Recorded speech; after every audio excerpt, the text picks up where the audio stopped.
نحمده ونصلي على رسوله الكريم اما بعد اعوذ بالله من الشیطان الرجیم بسم اللہ الرحمن الرحیم حب الوطن من الایمان صدق اللہ العظیم۔ جتنے بھی انبیاء کرام اس دنیا میں آئے ان سب انبیاء کرام نے اپنے اپنے ملک ریاستوں کی حفاظت کی ہے اور اس کے لیے ہر قسم کی جانی مالی قربانیاں دی۔ انبیاء کرام کا اس دنیا میں آنے کا مقصد کہ اس دنیا میں اللہ تعالیٰ کا نظام احکامات الہیہ کی ترویج ہو، نفاذ ہو، قانون خداوندی کا نفاذ ہو، اسلامی تعلیمات کی ترویج، اسلامی قانون کا نفاذ اور امن و سکون کے ساتھ اللہ کی عبادت تبھی ہو سکتی ہے جب ایک مضبوط، مستحکم اور پرامن ملک، ریاست قائم ہو۔ تو تمام انبیاء کرام نے اپنے اپنے ادوار میں اسلامی ریاستوں کی ممالک کی حفاظت کی ہے، اور آقا دو جہاں محمد مصطفیٰ صلی اللہ علیہ وسلم، اصحاب رسول، اہل بیت اطہار، تمام ائمہ کرام، بزرگان دین، تمام اہل ایمان نے ہر دور میں اسلامی ریاستوں کی، ممالک کی حفاظت کی ہے، اس کے لیے جان مال کی قربانیاں دی۔ اللہ کے نبی علیہ الصلوۃ والسلام جب مکے سے ہجرت کر کے مدینہ منورہ تشریف لے جاتے ہیں تو مکے سے نکلتے وقت مکے کی طرف چہرہ انور کر کے ارشاد فرماتے ہیں کہ اے مکہ، میرا آبا و اجداد یہاں رہے، میری پیدائش یہاں ہوئی، میرا بچپن یہاں گزرا، جوانی گزری، میرا جی نہیں کرتا اے مکہ تجھے چھوڑنے کو، یہاں کعبہ ہے لیکن یہاں کے رہنے والے مجھے رہنے نہیں دے رہے۔ اور آقا دو جہاں صلی اللہ علیہ وسلم مکے کو چھوڑتے ہوئے آپ دیدہ ہو جاتے ہیں۔ پھر مدینہ منورہ پہنچتے ہیں تو رحمت دو عالم صلی اللہ علیہ وسلم ایک اسلامی ریاست کی بنیاد رکھتے ہیں، اور اس اسلامی ریاست کی حفاظت کے لیے آقا دو جہاں محمد مصطفیٰ صلی اللہ علیہ وسلم صحابہ کرام کو اس اسلامی ریاست مدینہ کے تحفظ کے لیے، اس کی سرحدوں کے لیے صحابہ کرام کی فورس بنا کے ان کو سرحدوں پہ متعین فرماتے ہیں تاکہ وہ سرحدوں کی حفاظت کریں، اور پھر اس ریاست مدینہ کے اندرونی نظم و نسق کو برقرار رکھنے کے لیے، امن کو قائم رکھنے کے لیے صحابہ کرام کی فورس تشکیل دیتے ہیں، جو فورس ریاست مدینہ کے اندرونی امن کو قائم رکھتی ہے۔ اور پھر رحمت دو عالم صلی اللہ علیہ وسلم ریاست مدینہ کے تمام مذاہب کے لوگوں کو اعلان فرماتے ہیں کہ تمام مذاہب کے لوگوں کے لیے آزادی ہے کہ وہ آزادی کے ساتھ اپنے اپنے مذاہب کی عبادت کریں، اپنے مذاہب پہ زندگی گزاریں۔ اور پھر مواخات مدینہ اور میثاق مدینہ، یہ یعنی صحابہ کرام کے درمیان، انصار اور مہاجرین صحابہ کے درمیان مواخات کا، بھائی چارے کا معاہدہ، میثاق مدینہ یعنی تمام مذاہب کے لوگ جو مدینہ میں رہ رہے تھے ان کے ساتھ معاہدہ فرمایا کہ وہ سب مل کے رہیں گے اور ریاست مدینہ کا تحفظ کریں گے۔ باہر سے جو بھی قوت ریاست مدینہ پہ حملہ آور ہوگی، ریاست مدینہ کے تمام لوگ مل کر اس دشمن قوتوں کا مقابلہ کریں گے، ریاست مدینہ کو بچائیں گے، اور ریاست مدینہ کے اندرونی جو اثاثے ہیں سب مل کر ان کی حفاظت کریں گے، امن و امان کو برقرار رکھیں گے۔ اللہ کے نبی علیہ الصلوۃ والسلام ارشاد فرماتے ہیں کہ حب الوطن من الایمان، کہ وطن، ریاست، ملک سے محبت یہ ایمان کا حصہ ہے۔ اب اگر دور حاضر میں اگر ہم اس چیز کو دیکھیں کہ اگر ہم فلسطین کو دیکھیں، افغانستان کو دیکھیں، شام، عراق، صومالیہ، بوسنیا، افریقہ، یعنی وہ دنیا کے تمام ممالک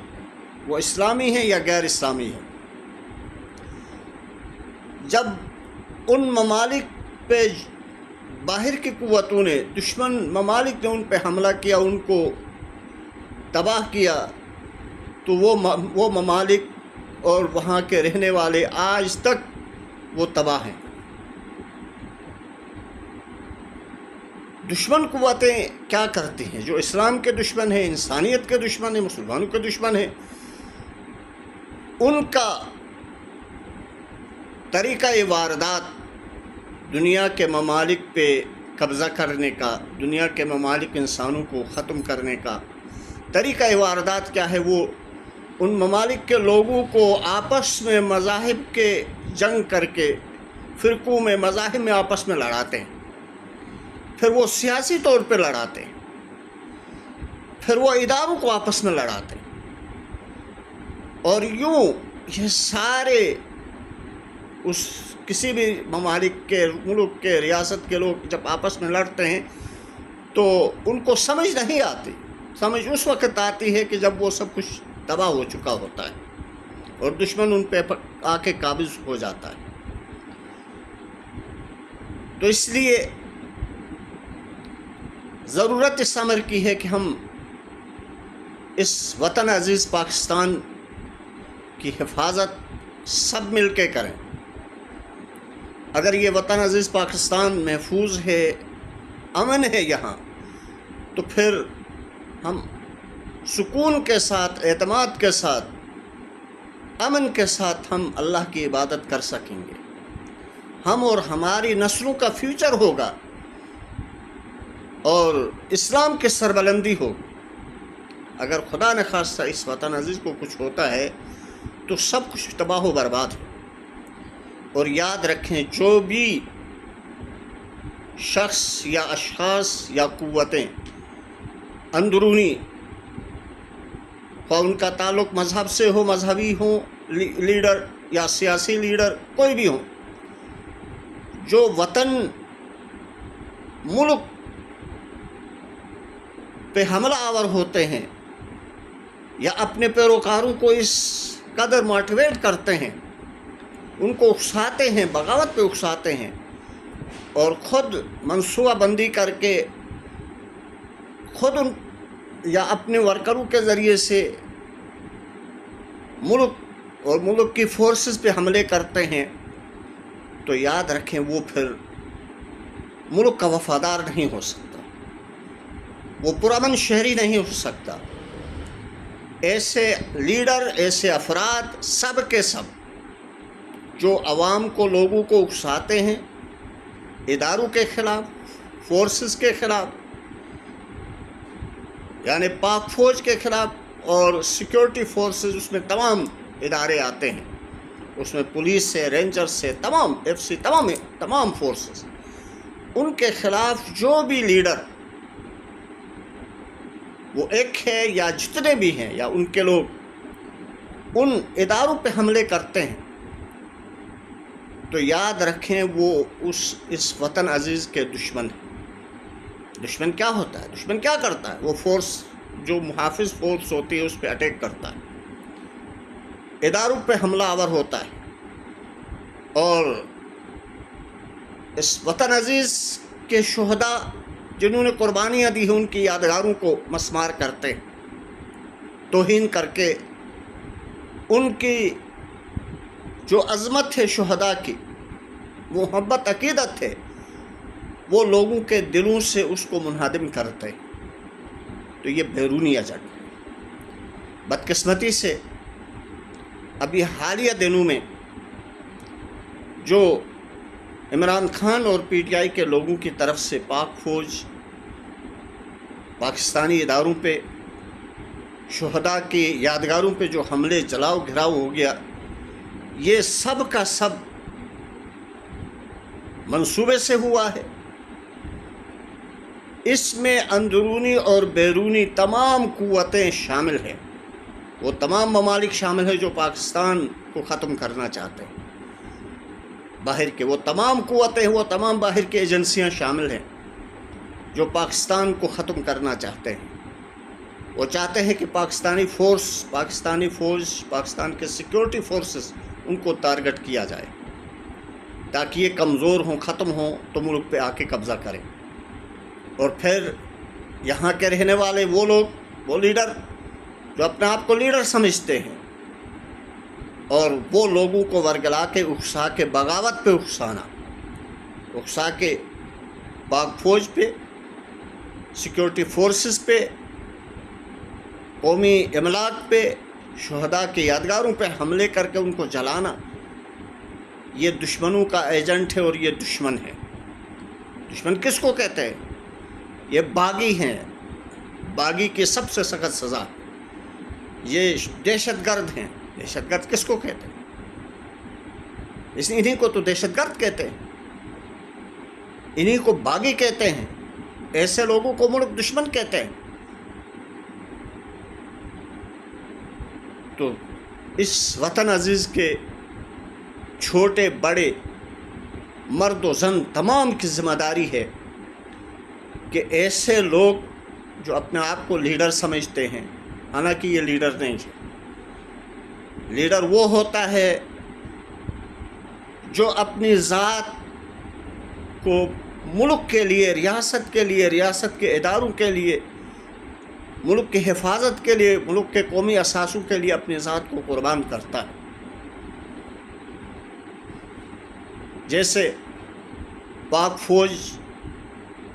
کے جوانوں سے لے کے آفیسر تک، سیکیورٹی فورسز، پولیس، تمام ادارے جتنے بھی ہیں جو اس ملک کے امن و امان کے لیے، اس کی حفاظت کے لیے کوشاں رہتے ہیں، اپنی جانیں قربان کرتے ہیں۔ کیا کرتے ہیں؟ اپنی جانوں کا نذرانہ پیش کرتے ہیں۔ ان کے اہل خانہ، بیوی بچے، جب یہ شہداء اس دنیا سے چلے جاتے ہیں، اسلام کی خاطر، اس وطن عزیز کی خاطر قربانی دے کے، تو پیچھے ایک گھرانہ چھوڑ کے جاتے ہیں، اپنے گھر والوں کو، اپنے بچوں کو یتیم کر جاتے ہیں، اپنی بیویوں کو بیوہ کر جاتے ہیں، ماں باپ کو غمزدہ چھوڑ کے چلے جاتے ہیں، وطن عزیز کی حفاظت کے لیے اپنی جانیں قربان کر کے جاتے ہیں، پھر ان شہداء کی توہین۔ تو ایسے لوگ جو اس طرح کرتے ہیں، جنہوں نے کیا ہے، تمام اہل وطن، تمام مذاہب کے لوگ جو اس وطن کے شہری ہیں، سب کا فرض بنتا ہے کہ ایسے لوگوں سے نفرت کریں، ایسے لوگوں سے دور رہیں، اور ایسے لوگوں سے اپنے فورسز کو، اپنے وطن عزیز کو بچائیں۔ وطن عزیز ہے تو ہم ہیں، ملک ہے تو ہم ہیں۔ اور یاد رکھیں،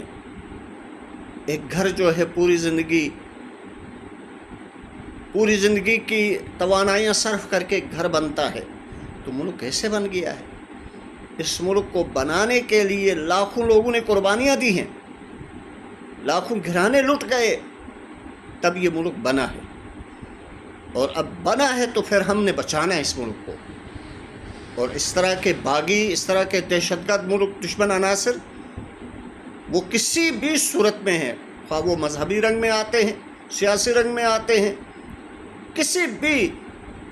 رنگ میں آتے ہیں، کیونکہ وہ بیرونی ایجنٹ ہوتے ہیں۔ تو ایسے بیرونی ایجنٹوں کا مقابلہ کرنا، ان کا انسداد کرنا، اور سیکیورٹی فورسز، پاک فوج کے ساتھ کھڑے ہونا، یہ تمام شہریوں کی ذمہ داری ہے، فرض بنتا ہے. دیکھیں، یہ ہم سب کی ذمہ داری ہے. ایز اے شہری، ایز اے سٹیزن، ہماری ذمہ داری کیا ہے؟ ہماری ذمہ داری یہی ہے کہ ہم اس وطن عزیز کی، اس کے تمام اثاثوں کی، فورسز کی مدد کریں، حفاظت کریں اور اپنی ذمہ داریاں نبھائیں. اللہ تعالیٰ سے دعا ہے کہ اللہ تعالیٰ ہمیں عمل کی توفیق عطا فرمائے. وآخر